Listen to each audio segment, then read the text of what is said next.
going to hear from Debbie Onus and hopefully Laurelie Lawson to tell us about the terminology services at Alberta Health Services. So, Debbie Onus is the Program Director of Clinical Terminologies at Health Shared Services. She's worked in healthcare for over 20 years and focused on terminologies for approximately 10 years. She has a Bachelor of Science degree in physical anthropology with a concentration in human osteology and remains. She was the first person to receive authoring level 1 certification from SNOMED International and has primarily focused her career on specializing in supporting clinicians with the implementation of standardized and normalized interface languages. She's also a graduate of the University of Victoria Graduate Certificate Program and serves on the Program Advisory Committee. Laurelie Lawson, who hopefully will be able to rejoin us, is a registered nurse with over 20 years' experience in community health, undergraduate nursing education, and clinical informatics. Laurelie graduated from the University of Lethbridge with a Bachelor of Nursing and holds a certificate in leadership and management from the Southern Alberta Institute of Technology, as well as a graduate certificate in health terminology standards at the University of Victoria. Currently, Laurelie holds a position as a senior advisor on the clinical terminologies team with Health Shares Services, focusing on data and quality. So Debbie Onus and Laurelie are both former students of the certificate program. It's really lovely to get to catch up again with them every year and see how they have progressed in their careers and so forth since they did the certificate program. But I will pass the floor over to you, Debbie, for you to take over. And if Laurelie joins, then feel free to pass it back to her. Sounds good. I think she just said that she's getting hung up on Zoom. So, Oh. all good. I will start to share. So, you will have to bear with me. They're Laurelie's slide deck in her presentation. So I will try to get us through this. And when she gets up, she can take over for me. So thank you for having us again this year. It is a joy for us to actually get the opportunity to come back into this program and speak to the students. So what we'll do is we're going to walk through our terminologies team. We'll talk to you about a program called Snow Owl, which is mentioned actually in Linda's textbook. We're going to talk about terminologies in digital health, the advantages and challenges that we see, projects, our future visions, and then if we have time, what we'll do is I will do a demo for you guys. I do have Snow Owl up on my other screen, and I have the ability to share some of that so I can show you some of the work that we do on a daily basis. So our terminologies team is made up of myself, director. I'm a subject matter expert in terminologies, so I am lucky enough that I actually get to work in the field that I absolutely love and specialize in. We have an administrative support that helps our team out with projects and keeping us organized. It's not always the best. We have 2 senior advisors. So Laurelie is one of them. She specializes in data and quality. She is also, as Linda mentioned, she's a nurse, so she does bring the clinical aspect into our team. We have a technical senior advisor that helps us support kind of understanding how the CIS works itself. So understanding the data model, exactly how that platform works, what we can and can't do with the terminologies is really important when you are implementing and supporting at a CIS level. So we have a senior advisor for that. We have a senior clinical terminology specialist. So somebody that does specialize in things like mapping and kind of the overarching life cycle and maintenance of terminology projects. So they are definitely more of our operational support. And then I have 3 clinical terminology specialists, fingers crossed, maybe a little more soon. As terminologies in digital health actually grows, we do start to see that this is becoming kind of a larger need. And I do hope that we will be able to grow that number soon. But at the same time, I will admit we're very lucky in Alberta that we have a terminologies team that works at the operations level. So it is quite rare. We are starting to see this a little bit more. In the UK, they're starting to have terminology specialists at their organizations to work with teams like Deb Pinter's, CMIO, to be able to actually do a lot of that language translation and be able to provide guidance on what the data standards and expectations are. So our terminology tool set that we use in Alberta is SnowOwl. We do our SNOMED CT authoring. So we do have a SNOMED CT extension in Alberta. Again, it is a bit of a standout. It is a bit odd. Not very many provinces have one, but we do happen to have one, which is very helpful for us. So we do our authoring there. We also do interface terminology, content, mapping, subsets, reference sets, all that kind of stuff. We do not have a FHIR server. The program does have the capability to be a FHIR server, but currently our CIS vendor does not utilize syndication.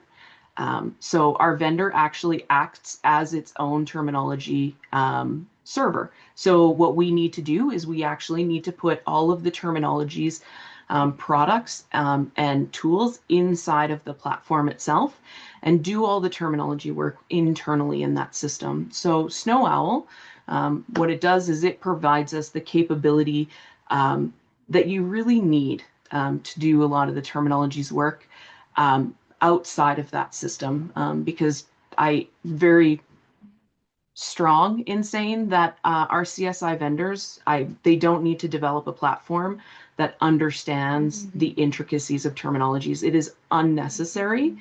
I think that this is something that we are going to start to see change in the next number of years. I think our larger CIS vendors might start to open those doors a little bit, because it is a notable limitation. So unfortunately, that does mean that my team actually has to do almost everything twice. We have to do it once in our terminology platform, and then we have to do it a second time within our CISI platform. But I, especially after doing this program, am not willing to actually drop the SnowOwl side because the intelligence is there.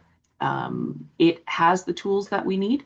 And so it's, from my opinion, safety is really the most important. So we want to make sure that we have SnowOwl up and running. So we will keep using it, and we'll keep working with our vendors to try to kind of marry these two together. This is what I will try to give you a demo as. Yes, please go ahead. Just to let you know that I think Laura Lee's joined again. Oh, yay. Excellent. Laura Lee, did you want to take... I'm on my phone. I cannot get my computer to join the Zoom at all. I don't know why, so I apologize. No problem. Yeah, well, if you want to, I don't know if you want to keep going or it's up to you. It's going to be challenging, but I can try. I'll keep going. It's all good. If you want to pop in, like I said, they're Laura Lee's slide deck, so please let me know if there's anything that I'm missing. I'm working on my computer in the background. Excellent, thanks. So the nice thing is that as a part of the Connect Care project in 2018, correct me if I'm wrong, Deb, I'm pretty sure it was 2018, we did actually get funding for the terminology or this program. So it was fully purchased and customized for our organization, which is fantastic. That was a big kudos, actually, I think, to the province of Alberta to take that step early on. The product was originally purchased just for SNOMED CT. And then as we learned more about our CIS platform and the fact that we were actually implementing in an interface reference terminology style, we did start to expand it. So we can support SNOMED CT, multiple versions. So I do have International, Canada, and Alberta. ICD-9 CM, ICD-10 CA, CCI, Loink, PCLOD, and I'm sure we can do more. So it's pretty close to almost any terminology system. We should have the ability in one way or another to actually support through this program, which is unique. I don't think we've really found that even beyond with things like Snap to SNOMED and stuff like that. this has kind of given us a lot more breadth, which is part of the reason why we paid for it. All right. So it is kind of a mix between Snap to SNOMED and Canada Health InfoWay, the Onto server, kind of a mix and then a little bit more on top of it. All right. So what it looks like in Alberta. So our vendor gives us the framework to support terminology implementation. And then the CSI is designed, the CIS is designed to utilize the terminology content that we choose to implement. But the actual content creation and implementation, maintenance and utilization design all has to be completed by us with the help of our terminology products from another vendor. So we are responsible for making our own interface content. This was mentioned by Deb Pinter. Our UI, the UI UX is very different from the terminology implementation.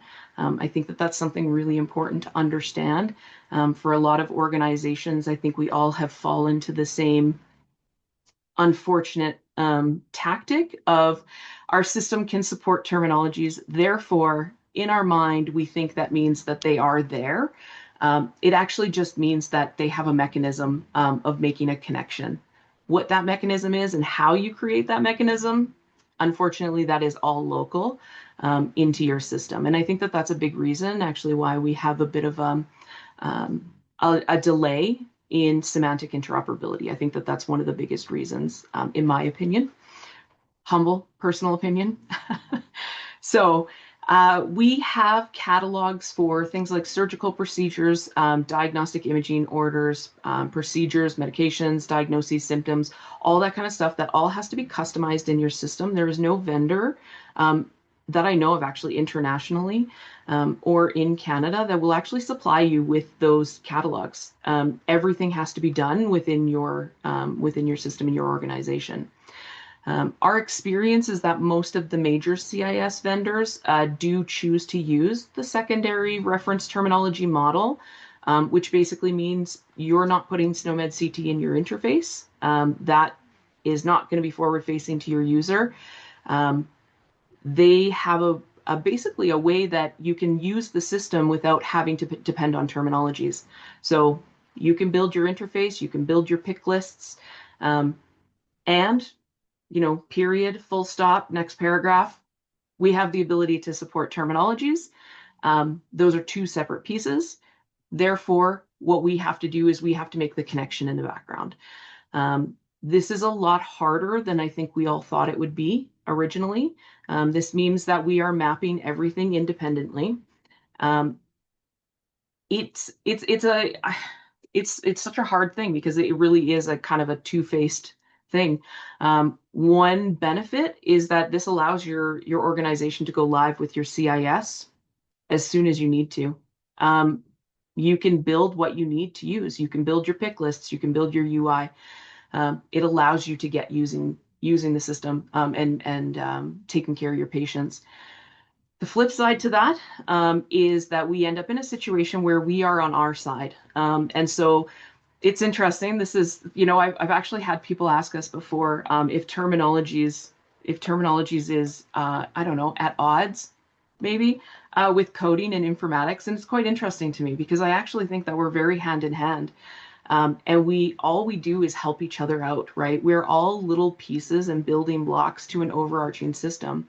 So what we need to do now is we need to go back and look at those pick lists and look at those descriptions that got built in our system. And we need to look at them from a terminologies perspective and start to put some rules around it and start to say things like your procedure names, your surgical procedure name should never have a diagnosis in the title. Right? It's unnecessary. And if it does, then we as terminologists need to do some fancy footwork in the background to be able to split those two pieces of information later. So we are kind of coming in afterwards and saying, like, we understand how your, in-action workflow works. But what we want to do is we want to come along and say there has to be some predictability and some rules to the kind of information that we put in these fields. And that also needs to ensure that everybody can understand the information that you've documented. So I think we're all very much from an industry where what we used to do is we used to write things on paper, and I wrote it knowing what I would think when I saw it again, right? And I wrote it knowing I knew what I was talking about. When that chart goes somewhere else, someone else thinks something different than you. So we actually had a incident just recently that came out where I got a ticket that came into my team, and my team came to me and said, we don't know what to do about this. So a nurse had reached out and said, I'm putting VAD, on a patient's clinical record, and it keeps coming up as vascular dementia, and the system is wrong. And I had to go back and I had to go and look at what they were doing. And what I actually ended up finding out is this is a very good example of that. They were in cardiology. And so in their mind, VAD stood for ventricular assist device. VAD also happens to stand for vascular associated dementia. So originally, when the system was designed, clinical went to IT and said, this is a pick list of diagnoses that we think would be most commonly used. And somebody said vascular dementia. IT looked up vascular dementia, and what popped up? VAD. So they put VAD as a quick select button.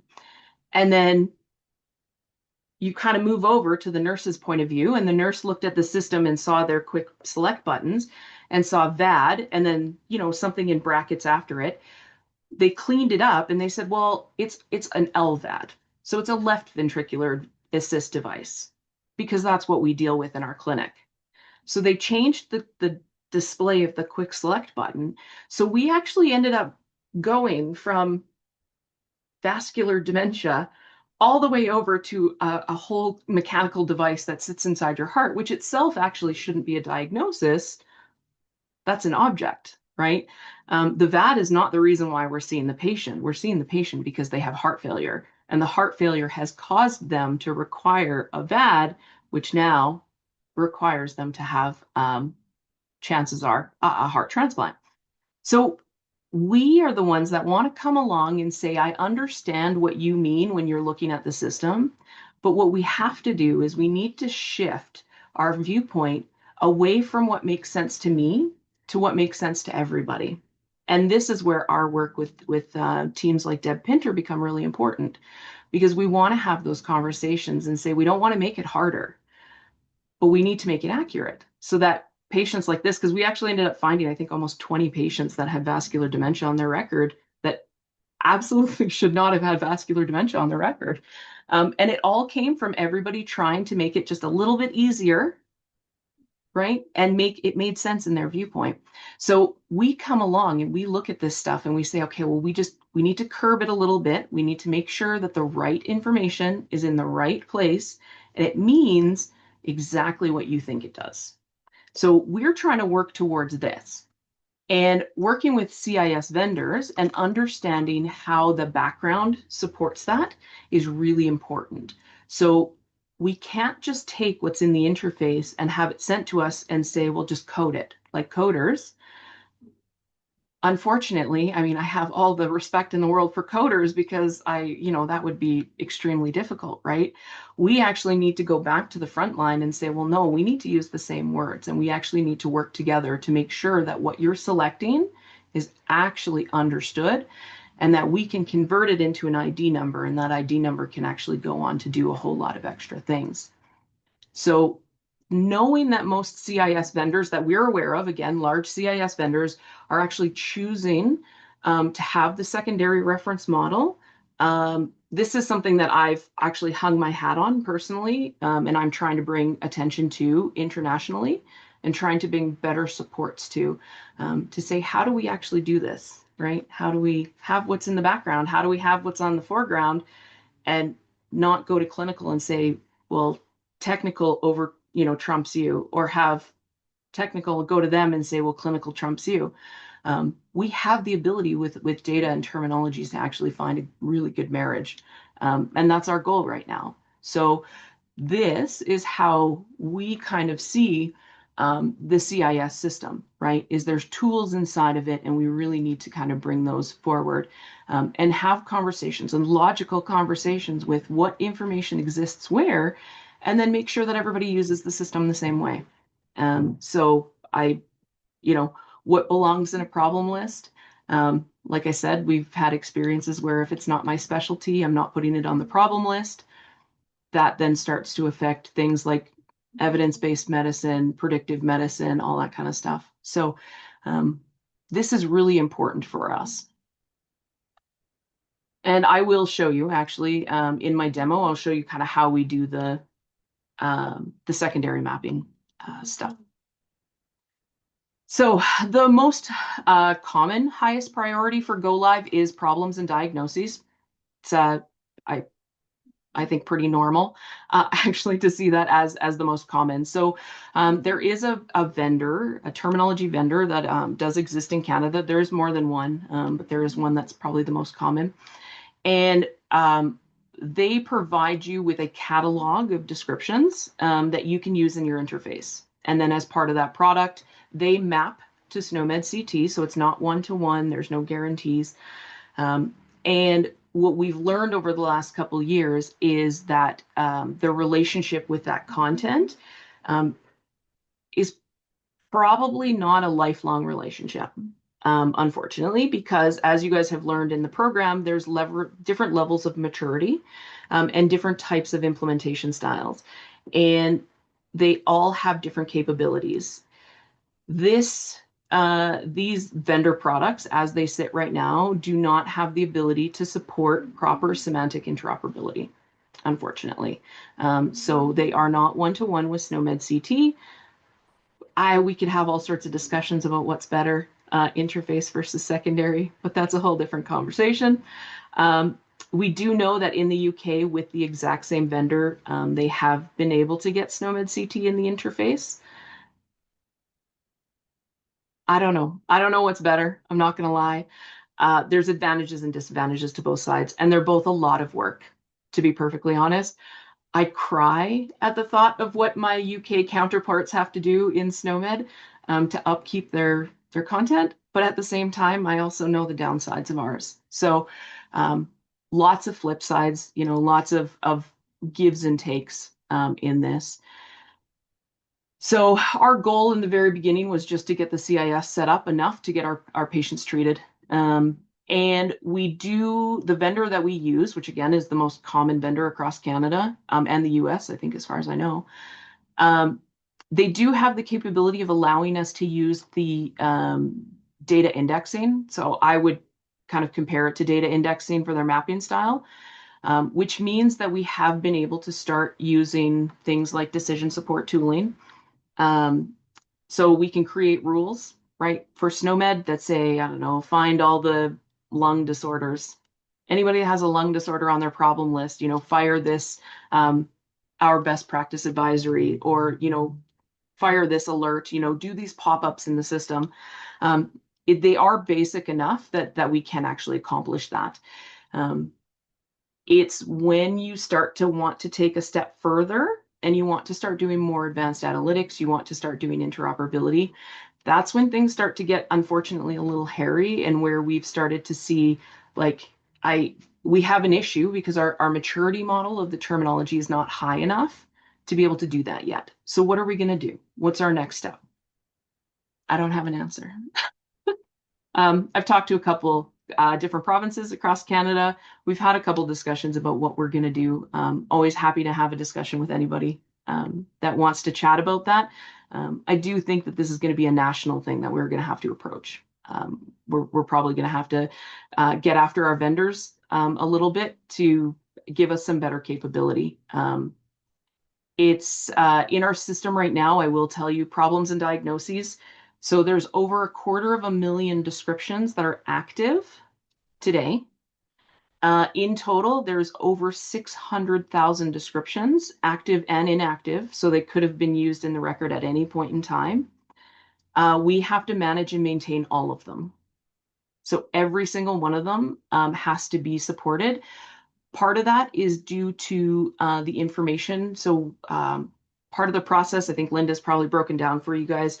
When you do an evaluation for terminologies, you have to look at what your technical capabilities are and what your data model looks like in your system. Currently, we do not have the ability to support historical records, historical terminology content. So everything has to be mapped to an active and current SNOMED CT concept. Otherwise, it will not run correctly in our system. So we are seeing some really big kind of gaps. I'm going to go back to what Deb Pinter said. You know, when you start to see how fast the technology is moving, it's unfortunate that the technology is moving faster, or at least the idea of the technology is moving faster than our capabilities are. So we can't keep up. Our, I guess, struggle right now is just trying to put the brakes on lightly, and to say, you know, it warrants some slowdown, right? Because we want to make sure when you are converting information in your system, it's blind, right? Your users don't get to see it. So they select a forward-facing description, but it stores in your system as an ID number. And if that ID number isn't correct, they don't know. It's like standing in front of an old school pop machine, you know, that had the labels on it, and you hit Coke and iced tea came out. Can you imagine if you hit Coke and it came out to somebody a block away? They have no idea if it was supposed to be Coke that came out or if it was iced tea that was supposed to come out. They only know what actually came out of the machine.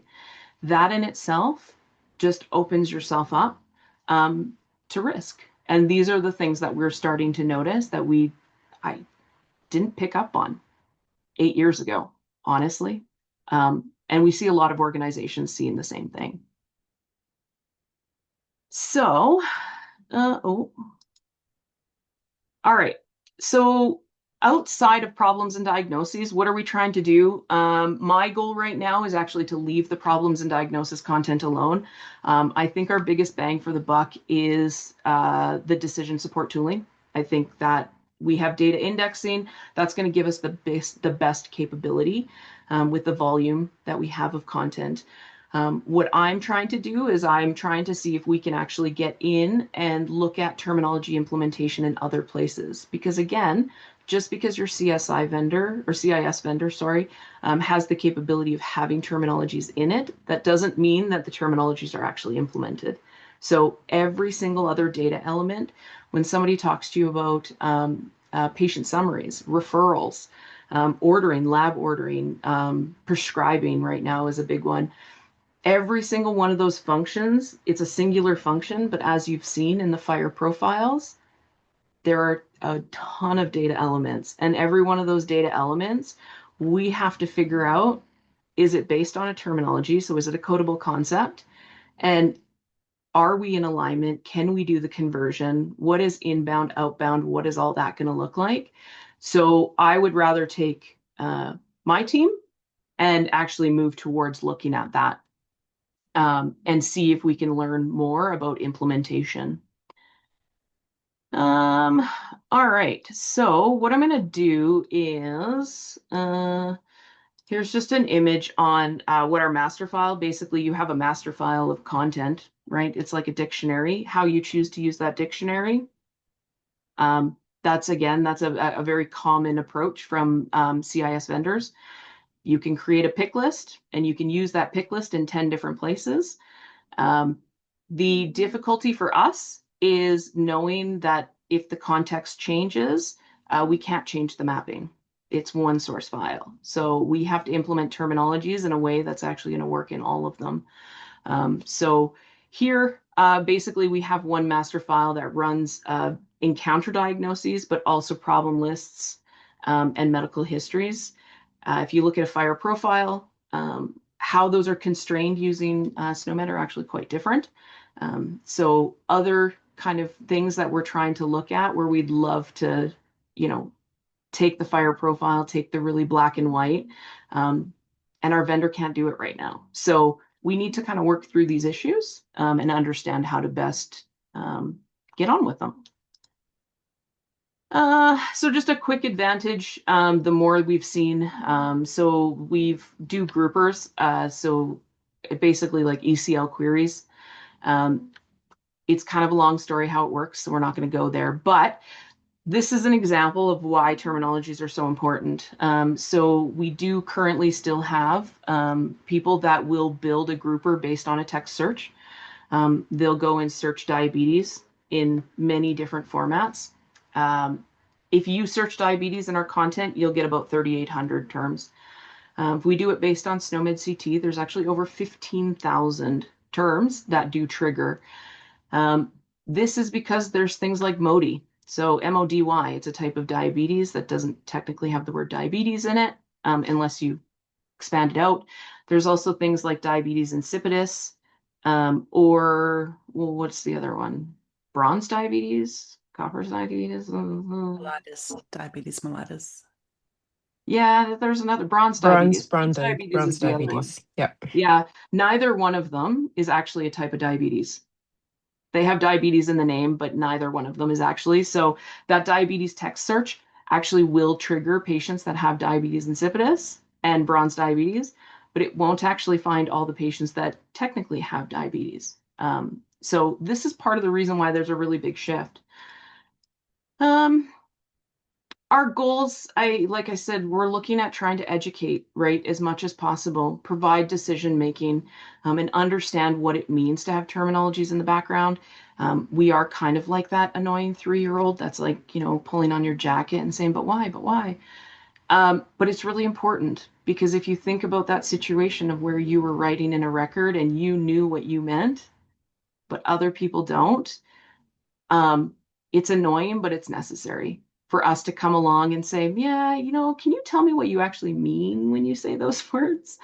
I get in those discussions a lot with clinicians, and it's actually really surprising, because when they give me a definition, I'm like, I give them a whole different term, and they're like, well, yeah, that's what I meant. That's not what you said, right? So we have to bring these specialties in that have the ability to look at the terminology language, understand clinically what it means, and be able to have conversations with clinicians and say, I just need you to give me a definition. And then let's compromise and let's talk about what language you need to use to get that meaning across so that it's always the same everywhere. Governance is really big for us. So I agree with Deb. We've done a lot of work on governance. Where we've kind of, from our perspective, we have a lot of work to do, is around who gets to put those words in the interface, right? Who gets to make those pick lists, and what are the rules around them? So sometimes, like I said, we can't actually support them with the terminology, or they won't fit into interoperability standards, then we're stuck. We don't have the ability to exchange that information. So we do need to get a bit more governance. When do changes get to be made? Who needs to know about them? All the teams that are involved in that. It's a really big spider web, and it's all new. I mean, we all used to use a piece of paper, and the source of truth was in front of you, right? It's a big, big change. We are looking for Canadian context advocacy. So I would love to see more vendors, terminology vendors, CIS vendors. We did not realize how big of a difference a US product would make in Canada. So I think Deb Pinter and I will be having a few conversations about this, I think, in the near future, because we are learning. We're actually learning a lot. One of the things that I can tell you is in the US, yes, we all have ICD codes. Fair point. There are over 70,000 ICD-10 CM codes, and there are 15,000 ICD-10 CA codes. So almost for every 5 codes in the US is 1 code in Canada, which means that a lot of the statistical probability that we get from our vendors that are trying to help us with things like 30-day readmission rates and stuff like that, it's actually, unfortunately, it's not comparable here, because they've built the statistic and we can't meet that statistic. They encode ICD at the point of care, and in Canada we don't. Part of the reason, again, 70,000 codes to 15,000 codes, they're not specific enough for us. But our differences are just too much, and I don't think we realized it. I didn't realize it. A year ago, I don't think I realized how big of an impact this would make. And it is huge. Can we do it? Yep. Should we do it? That's where things start to get kind of a little niggly, right? And it's really hard for our vendors to understand that, because all they understand is they have tons of regulatory and incentive-based reporting for quality measures. And they think, oh, ICD there, ICD here, SNOMED there, SNOMED here. And unfortunately, they are not the same. So big learning curve for us right now. And it's hard. It's hard to swallow because I come along and I say, I'm worried about that a lot. It's not the most popular opinion. So we would like to see more Canadian context. Collaboration, I am trying really hard to bring Canadian collaboration, even international, so more towards the UK, Belgium, the Netherlands, and things like that, to have better conversations about how you implement terminologies, not just how do you build a fire profile, how do you build messaging standards, how do you actually get terminologies in your system? How does that process work? Big gap for us. Data quality. So again, something that a lot of people probably recognize here. There's no validation process for clinical content. So we're looking at things like predictive medicine, evidence-based medicine. That is 100% based on what somebody's putting in your record. I've had conversations with clinicians about they put kidney stone on the problem list, and the patient had a ureter stone.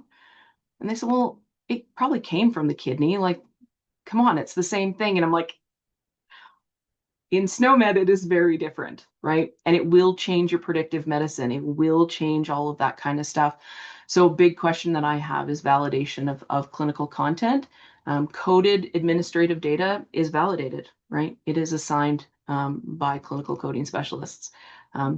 This other stuff that is, being utilized for AI and stuff like that, it's not validated. So it does start to kind of make the wheels turn. How do we make this better? I think that there's a big space there, by the way, a big growth space between informatics and terminologies. I think that we're going to start to see a need, and it's going to start to get filled, I think, pretty quickly. And then optimization. So, really looking at the same thing that Deb's talking about. I don't want people to enter the blood pressure in 15 different places in the record. I also don't want it to be different in 15 different places. We really want to work on that. And part of that just comes down to understanding the data model. So again, it's not just a pick list. It is in the interface, but what it's all linked to, how many different places are using the same pick list, becomes really important in the data. And we need to have those conversations to make sure that we're doing the optimization, not just for the interface, but for the patient's record as well. All right. So if we have any questions, and if you guys want a demo, it's entirely up to you. I did kind of race through some of that. So understanding. Why don't you move to the demo, Debbie? Absolutely. We only have a few minutes left, but Absolutely. while you do that, then if everyone can think about what questions they have. Sure. So what I have here, so this is Snow Owl. And what I've done is in this middle main area here, this is a very typical product for us. So what we need to do is, because we're an interface secondary model, I need to have the ID number and the code system. So I have the code system hidden in here for lots of fun reasons, but can't show you that part. But there is another column in here that tells you exactly what the code system is. So this is our internal ID number in our system. There will be a column in here that tells you where it's coming from or the name of the file, whatever it might be. And then I have a column that shows me what the display term is to the user. And here is where we are actually doing the mapping to SNOMED CT. And we are identifying, so we can put map things to SNOMED CT. We have the ability to identify if it's an exact match, if it's broad to narrow, narrow to broad, partial overlap, and not mappable. So we do actually have the ability to assign the correlation. This is an advanced use case, so this is not in the CIS. The CIS does not have the ability to support this, but best practice.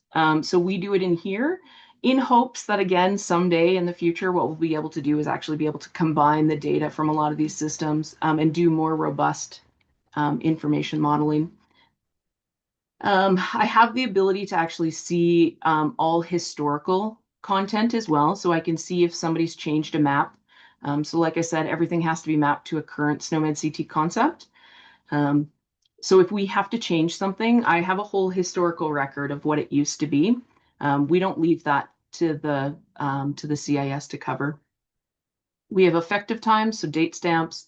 I can see the difference between whether a term is actually active in the system, so whether it's selectable, versus whether the mapping is active.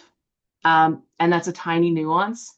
I won't go too far into that. That's a SNOMED nuance. But like I said, everything has to have an active mapping, even if it's an inactive concept. So it's actually great.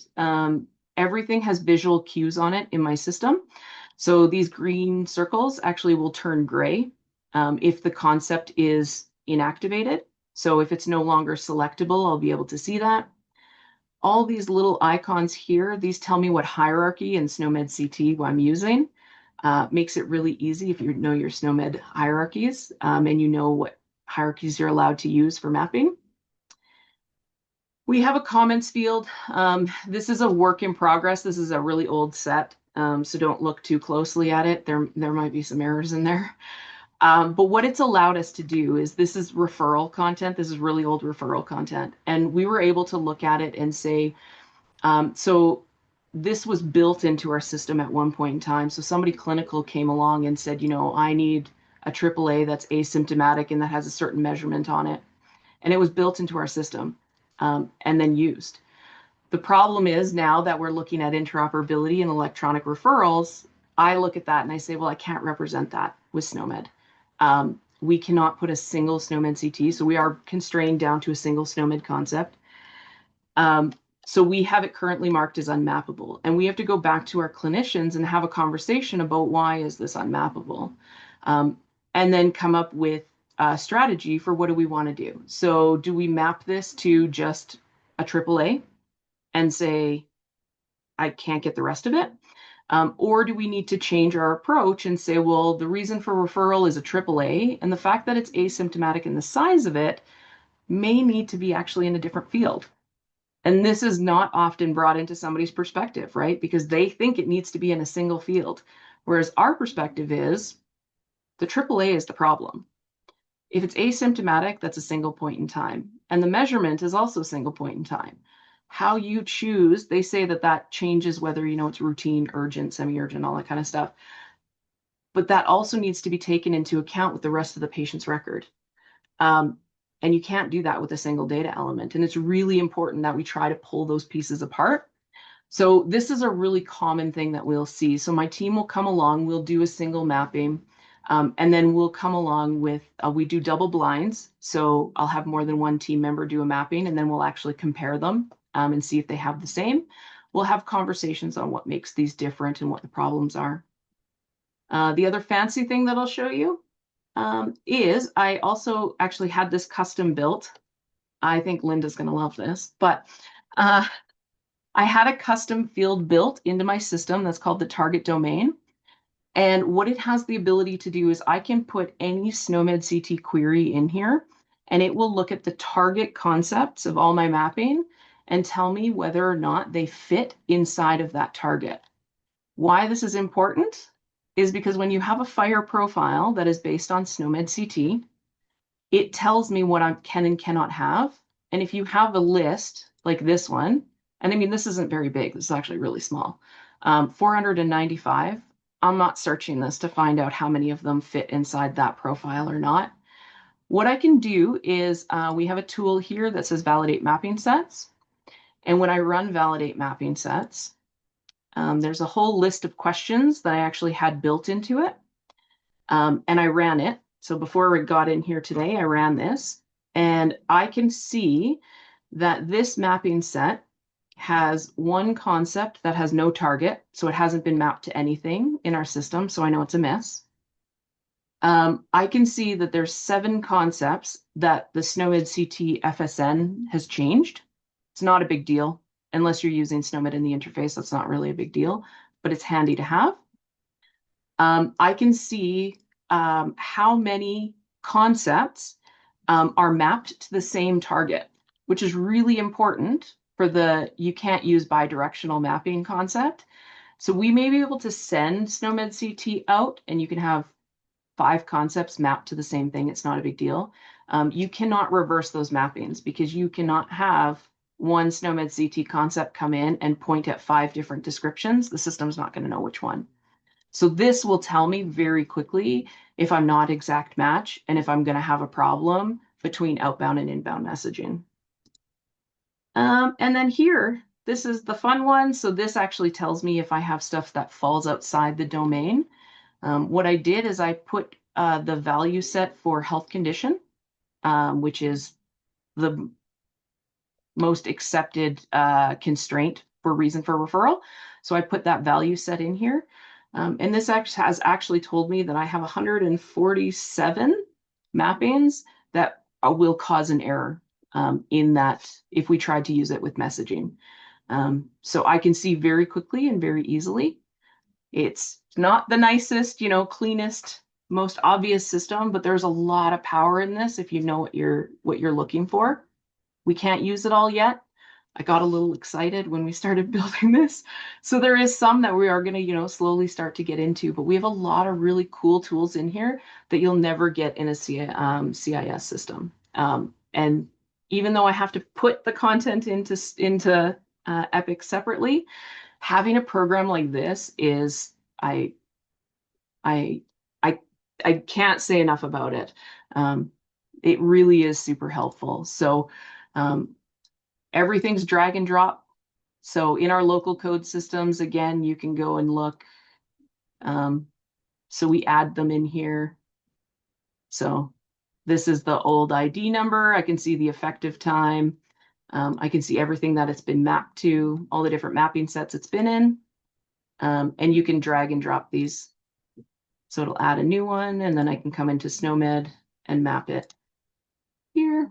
And then I can say it's a broad to narrow match, groupings, all this priority stuff. There's all sorts of things that we can do, which is really neat.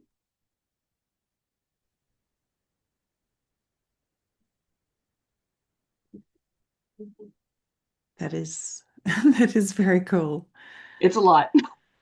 I was going to say with the FSNs, the fully specified names, Yeah.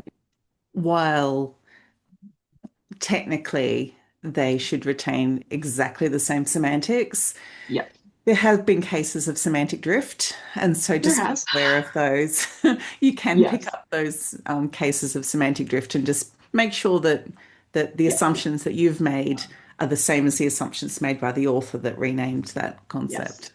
And that's one of the most important things about mapping, right? Is it isn't about just the words, right? It's not about taking the words that are in the interface and searching for them in SNOMED and finding the exact match and saying, ooh, these are the same thing. Everything's about meaning. Everything is about understanding what people intend when they use their words. And absolutely agree with you. The FSN is not always the same. So these triggers are actually really nice. They're really great for us to be able to go and recheck those. Yeah, you think about one field having 600,000 descriptions and add all the other fields we have to worry about in our system. It's a lot. It's a lot of content. So these tools are, we wouldn't be able to move forward if we didn't have it. That's for sure. Yeah, it's great to see that. When I worked on the CanShare project in New Zealand, we had a similar list of 10 to 20 quality checks, including looking at any changes to the fully specified names and so forth for that reason. So it's really important to embed those into the processes to make sure that the quality of the artifacts that are being used are there. So well done for that, Debbie and Laurelie. I appreciate it. And I'm more than happy to answer any questions. I know we're out of time, but if anybody wants to ever reach out, I'm more than happy to have a chat about this. So it's Well, yeah. thank you very much. It's always interesting and thought-provoking to hear your perspectives on things, Debbie. Um, and I'm sorry, Laurelie, for the Oh, technical problems that you I had. apologize. I No don't know. worries at I'm all. so No worries at sorry. all. Does anyone have any questions for Debbie or Laurelie?